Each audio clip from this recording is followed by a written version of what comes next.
ഭരണം ലഭിച്ചാൽ കാഞ്ഞങ്ങാട് നഗരസഭയിൽ വിപ്ലവകരമായ മാറ്റങ്ങൾ കൊണ്ടുവരുമെന്ന് LDF ചെയർമാൻ സ്ഥാനാർത്ഥി വി രമേശൻ സിറ്റി ന്യൂസിനോട് പറഞ്ഞു. 10 വർഷത്തെ നഗരസഭാ ഭരണത്തിലെ വികസനം നേട്ടമാക്കുമെന്നും വി രമേശൻ. കഴിഞ്ഞ തവണത്തേക്കാൾ കൂടുതൽ സീറ്റുകൾ നേടി അധികാരത്തിൽ എത്തുമെന്നും വി രമേശൻ സിറ്റി ന്യൂസിന് നൽകിയ പ്രത്യേക അഭിമുഖത്തിൽ വ്യക്തമാക്കി. ഏറ്റവും കൂടുതൽ കാഞ്ഞങ്ങാട് നമുക്ക് ഇടപെടാൻ കഴിയുന്ന ഒരു വിഷയം സ്ത്രീകളെ സംബന്ധിച്ചിടത്തോളം സ്ത്രീകൾ ഏറ്റവും കൂടുതൽ സമയം ചെലവഴിക്കുന്നത് അടുക്കളയിലാണ്. കാലത്ത് 4 മണി മുതൽ അല്ലെങ്കിൽ 5 മണിക്കെല്ലാം എഴുന്നേറ്റ് 7-7:30 വരെ 8 മണി വരെയൊക്കെ അടുക്കളയിൽ മാത്രം ചെലവഴിക്കുന്ന സഹോദരിമാരെ ആണ് നമ്മൾ കാണുന്നത്. അതുകൊണ്ട് തന്നെ കുട്ടികളുടെ വിദ്യാഭ്യാസ കാര്യത്തിൽ, അവരുടെ ഹോംവർക്കിൽ സഹായിക്കുന്ന കാര്യത്തിൽ, അവരെ സ്കൂളിൽ അയക്കുന്ന കാര്യങ്ങളിലൊന്നും അമ്മമാർക്കോ സഹോദരിമാർക്കൊന്നും വേണ്ടത്ര ശ്രദ്ധിക്കാൻ പറ്റാത്ത അവസ്ഥ ഇന്ന് നിലനിൽക്കുന്നുണ്ട്. അതിനൊരു പരിഹാരം കാണണം എന്നാണ് ആഗ്രഹിക്കുന്നത്. അതായത് നമ്മുടെ വീടുകളിൽ പത്രം വരുന്നത് പോലെ, നമ്മുടെ വീടുകളിൽ പാൽ വരുന്നത് പോലെ അവർക്കാവശ്യമായ രാവിലത്തെ ബ്രേക്ക്ഫാസ്റ്റ് വീട്ടിലെത്തിക്കാൻ കഴിയത്തക്ക നിലയിൽ ഒരു കമ്മ്യൂണിറ്റി കിച്ചൺ കാഞ്ഞങ്ങാട് കാഞ്ഞങ്ങാട് നടപ്പിലാക്കി കേരളത്തിന് തന്നെ ഒരു മാതൃകയാകുന്ന നിലയിൽ കമ്മ്യൂണിറ്റി കിച്ചൺ, സമൂഹ അടുക്കള കാഞ്ഞങ്ങാട്ട് യാഥാർത്ഥ്യമാക്കണം എന്ന് ആഗ്രഹിക്കുകയാണ്. അതുപോലെ തന്നെ നമ്മുടെ വീട്ടിനകത്ത് നമ്മൾ പലരും ജോലിക്ക് പോകുമ്പോൾ പ്രായമായ അച്ഛനും അമ്മയും അല്ലെങ്കിൽ മുത്തശ്ശനും മുത്തശ്ശിയൊക്കെ വീട്ടിലാക്കി പോയാൽ വളരെ ആദിയാണ് ആളുകൾക്ക് വൈകുന്നേരം വരുന്നത് വരെ. അപ്പോൾ അവരെയൊക്കെ ഒരു കുടക്കീഴിൽ കൊണ്ടുവരിക എന്ന ഒരു ലക്ഷ്യം വെച്ച് കാഞ്ഞങ്ങാട് പകൽ വീട് വയോജനങ്ങൾക്ക് അവർക്ക് സന്തോഷപരമായി ജീവിതം മുന്നോട്ട് കൊണ്ടുപോകാൻ, അവർക്ക് അവരുടെ പഴയ കാലങ്ങളെക്കുറിച്ച് ഓർക്കാൻ, അതുപോലെ തന്നെ കഥ പറയാൻ, അതുപോലെ തന്നെ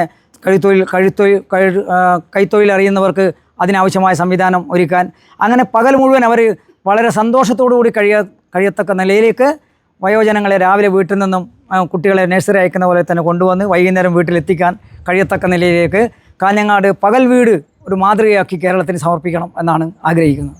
തീർച്ചയായും കാഞ്ഞങ്ങാട് ബസ് സ്റ്റാൻഡ് ഏറെക്കുറെ ഇപ്പോൾ യാഥാർത്ഥ്യമായി. കുറച്ചുകൂടി കാര്യങ്ങൾ ചെയ്യാനുണ്ട്. അതായത് പയ്യന്നൂർ, കണ്ണൂർ ഭാഗത്ത് നിന്ന് വരുന്ന ബസ്സുകൾ പുതിയ ബസ് സ്റ്റാൻഡിൽ ഓട്ടം അവസാനിപ്പിച്ച് പുതിയ ബസ് സ്റ്റാൻഡ് തന്നെ പയ്യന്നൂർ ബസ് സ്റ്റാൻഡ് പോലെ അല്ലെങ്കിൽ കാസർഗോഡ് ബസ് സ്റ്റാൻഡ് പോലെ നമുക്ക് ബസ്സുകൾ പുറപ്പെടാവുന്ന സംവിധാനം ഉണ്ടാക്കിയാൽ കുറേ കൂടെ മെച്ചപ്പെടും. റൂമുകളെല്ലാം ഇപ്പോൾ തന്നെ ലേലം ചെയ്ത് കഴിഞ്ഞു. ഈ ഒരു 6-7 മാസത്തിനുള്ളിൽ തന്നെ നമുക്കതിൻ്റെയൊക്കെ ഫർണിച്ചർ പണിയൊക്കെ തീർക്കും അവർ. അതോടുകൂടി ബസ് സ്റ്റാൻഡ് നല്ല യാഥാർത്ഥ്യമാകും.